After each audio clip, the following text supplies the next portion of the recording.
Now let's go to our nation's capital. Laura Ingraham joins us live, where I think she can hear us. Well, I'm listening to Dancing Queen. What version of Dancing Queen were you just playing? We were just hearing that. Wait, I have a question. Was that a duet with Ducey and Kilmeade? With Ainsley singing the backup lyrics? Toby's Dean of Audio Operations. Play a little of the version of Dancing Queen that we just heard. This is so bad. Go ahead. This is what Laura was listening to during the commercial. This is the worst. Right. Oh my gosh.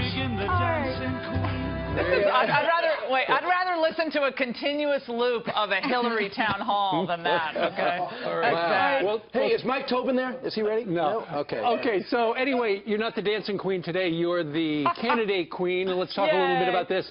The establishment is pulling out all the stops to defeat Donald Trump in the great state of Wisconsin. And you say that that would be trouble in the long term for the Republican Party. Yeah, here's where we are. We wrote a piece on LifeZette about this and examined the establishment forces that have come out for Trump.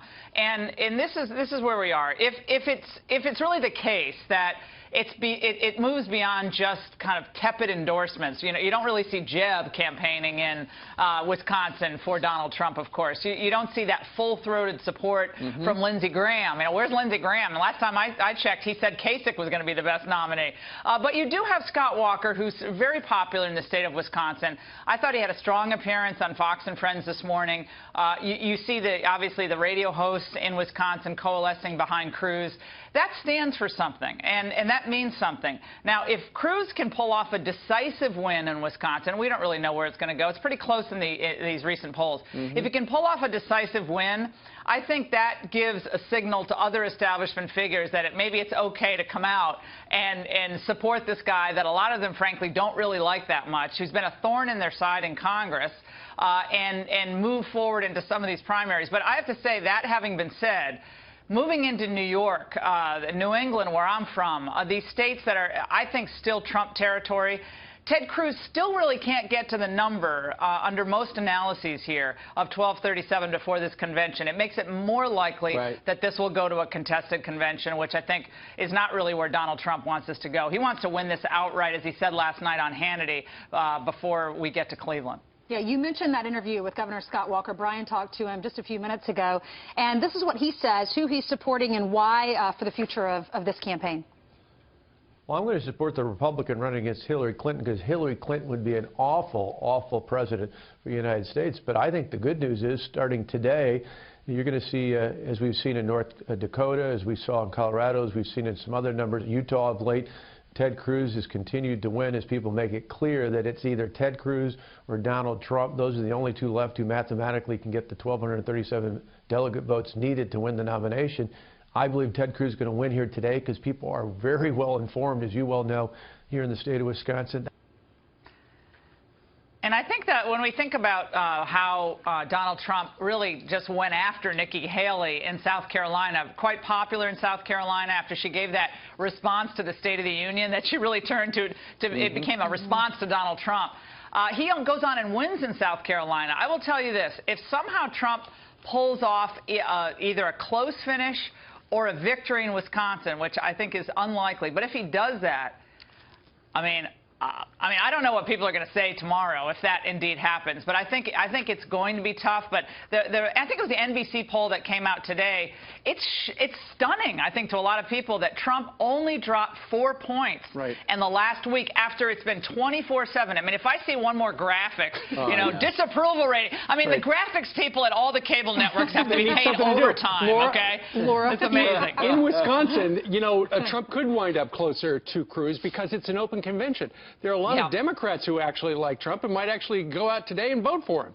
Yeah, they had a dueling event. Sanders was across the street from Trump yesterday. I think it was in Milwaukee. And the interesting thing is they were both hitting Scott Walker. I mean, from different points of view, but still from kind of a populist viewpoint of where the economy is. Trade has been a big issue in Wisconsin. The TPP, a lot of people are arguing, a very interesting piece out yesterday, that would just hammer jobs in Wisconsin. Some of these other trade deals have been very deleterious to the manufacturing manufacturing base of the United States. So he's really hitting that TPP hard as he did last night with Hannity. So let's talk about delegates. A lot of people for generations, we don't really look at the convention as anything but a coronation. Now we're getting into the delegate rules, and people are saying, what is going on here? It seems like people are putting their hands on the scale. One of those who seems a little befuddled by it is Donald Trump, a little angry yesterday. Listen. Somebody said, well, there's a rule and another rule. And I don't care about rules, folks.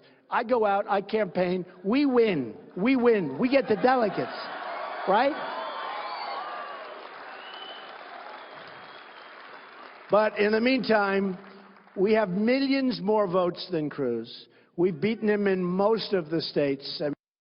Okay, so he doesn't care about rules, and a brand new Quinnipiac poll comes out this morning, and it shows that 68% of Republicans don't care about the rules when it comes to solving our problems. Look at the Trump supporters, Laura. 84% say they don't care about the rules. Yeah, well, I think that little snippet is probably going to be cut up by the Democrats and used against him in the fall, because he's going to say Hillary hasn't followed the rules, and they're going to say, well, you say the rules don't matter. Look, I think in the end, if the average person sees this process as anything but fair, if there's a widespread viewpoint that this thing just, it doesn't smell right, doesn't look right, I see what he's getting at, because if it turns out that we get to the convention and he's short of 1237 but not by much, and Cruz is a couple hundred, 300, 400 back, I think regular people are going to say, yeah, I get the rules, and the delegates can switch and the delegates aren't really bound. I think it's going to leave a bad taste in the mouths of people. I know Ted Cruz is saying, look, I'm out hustling Trump. I'm out maneuvering him. He doesn't have the ground game that I get. I understand that point of view. But for regular folks who don't follow the minutia, they have to feel like their vote mattered, that the last 10 months of campaigning meant something on these town halls, the ads, the people going to line up for hours to hear all the candidates speak. It has to feel right for most people, despite what Cruz is saying about the rules. And I think he makes a good point there, but I think it has to feel right to most people. Well, something that a lot of people have not brought up, and that is there's a couple of National Enquirer stories out there about Ted Cruz, that he apparently has got a history of other women, not his wife.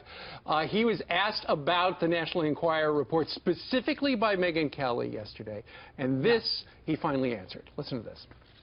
Have you committed adultery in your marriage? I have not. That attack was complete and utter garbage. It was complete lies, and it came from Donald Trump and his henchmen. Well, what do you make of that statement? Well, that's not true. Can I say that? That is not true. I mean, every news organization out there has written about the fact that Rubio's people were pushing this narrative. And I understand that Ted's upset about this story. It's not a pleasant story to be out there, and he just utterly rejects it and says it's not true. That's fine. But you can't say it's Donald Trump's people. Donald Trump didn't push that narrative, okay? And I know it's easier for him to say that and blame Trump. That's not true. And look, I watched that interview that Megyn Kelly did with him, and it's stunning how much time they're spending on Trump. I mean, Trump's down in Wisconsin, but it's Trump. Trump says this. Trump did this. I think a lot of people are watching these town halls and say, okay, we have big problems facing this country. We have an open border to the south, essentially. We have we have criminals who aren't being deported. We have ISIS trying to make their way into nuclear facilities to get radioactive material. We got jobs being exported. And we're focusing on the National Enquirer stories. I'm sorry, but I think a lot of people watching this, like, we want the issues discussed, and that means on both sides here. We want the issues hit. All right. Laura Ingraham joining us today. Thank you very much. We're going to send you a complimentary copy of Dancing Queen. Whatever version that was. Kill that. Delete it out of the system.